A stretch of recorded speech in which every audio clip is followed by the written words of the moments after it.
Just over a week ago, this was the front page of the New York Times. On a Sunday, children and guns, the hidden toll. Now, of course, anytime kids die from accidental gunfire, it is tragic. But was this a real news story or an emotional attempt to scare lots of parents and ruin the breakfast of Gavin McInnes? Gavin McInnes lives in New York. He has to put up with the New York Times more than I do. Joins us now from our studio there. And Gavin, you were writing in Tacky magazine. This really put you off, but it's more than just putting you off your breakfast, isn't it? Well, it's just that our neighbor came by and she goes, "Isn't this a tragedy?" And she points to the chart that was on page 25. And I said, how many deaths are listed there? And she said, "Oh, I don't know. I didn't read that, but it just seems horrible." Well, yeah, it's horrible. But they're using these dead children as a method to push their anti-gun agenda, and it's just disingenuous. Now, you live in New York City, and yet you've revealed yourself to be a gun owner. It can't be easy being in that town where gun rules are very restrictive. And, no, I don't. And a lot of people are opposed to guns and saying, look, you know, it's fun to shoot and it's not as dangerous as you think. Look, gun ownership in New York City is impossible. I have my gun upstate because I'm not allowed to bring it near the city. But I think Ontario and Manhattan are very similar in that we've tried gun restrictions and we've seen they don't affect crime. In Canada, you had the long gun law revoked after Quebec and basically the woman vote rammed it down Canada's throats. They removed it. What happened to crime? Nothing. Here in New York, you have the strictest gun laws in the country. We still have a murder a day, at least. A murder a day when guns are pretty much impossible to get, except for criminals. Let me ask you about this, and this is something that you pointed out. The correlation between single parenthood and shootings in New York City. This is something a lot of people don't want to talk about. We've got the map up, and you use this map in your piece of Tackies, and the red is single parent families. What are all those little blue dots? Blue dots are homicides. So there's obviously a racial component here, and it's mostly black.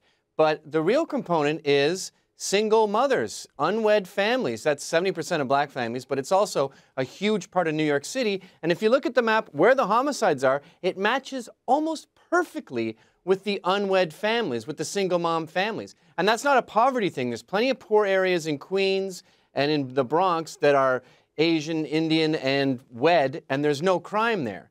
So if you look at unwed families, single parent families, and gun homicides, the maps almost perfectly match up. Meanwhile, the New York Times glorifies single moms. Oh, they're great. Look, I'm sure they're doing I'm sure they're doing the best that they can in what are horrible circumstances, but the results are not always good. And you're right, the media tends to glorify single motherhood as a good thing. I also want to point out, because part of what we've been talking about today, media spin, media lies in the media party narrative, and down in the US as well as up here. It's guns are bad, guns are dangerous. If we just had less of them, it'd be good. Accidental firearm deaths. These are the stats the New York Times wanted to highlight. 259 of them. 259 is what they could point to from 8 states that kept records on this. 32 deaths per state. Now, if you're one of those families, that's horrible, Gavin. But how many kids die in backyard pools, and there's no attempt to ban those? Gun deaths, accidental gun deaths with children are barely 1% of child deaths in terms of accidents. You've got pools, you've got cars, you've got bicycles. Doctors with malpractice kill more kids than guns. But the New York Times took this small stat out of 70 million kids. They find a few cases, and they put their faces up, and they have these pictures of the mothers holding ashes. I mean, it's incorrigible that they're allowed to do this. It's really sick. So, well, then but that's an emotional argument they're making. They're trying to pull on the heartstrings of your neighbor who came by to visit your wife and looked at the paper and said, "Isn't that horrible?" She hadn't read the article. They're banking on that to scare people. I don't know why this is such a popular trend, emotion-based politics. Maybe it's because women are getting involved in politics, or maybe they want to get young people more involved. I think it's just business. The New York Times wants as many people to read it as possible, so they go on this heartstring, this disingenuous information, just to make a sweet sort of kid's story. But I mean, it's not sweet, but every article they have has this sort of Oprah tint to it.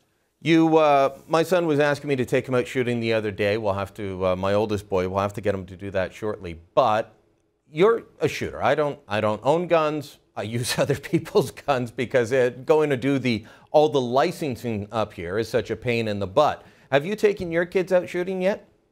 I haven't. My kids are too young, I think. They're 7 and 5. But we're getting close with the 7-year-old to take her out hunting or something.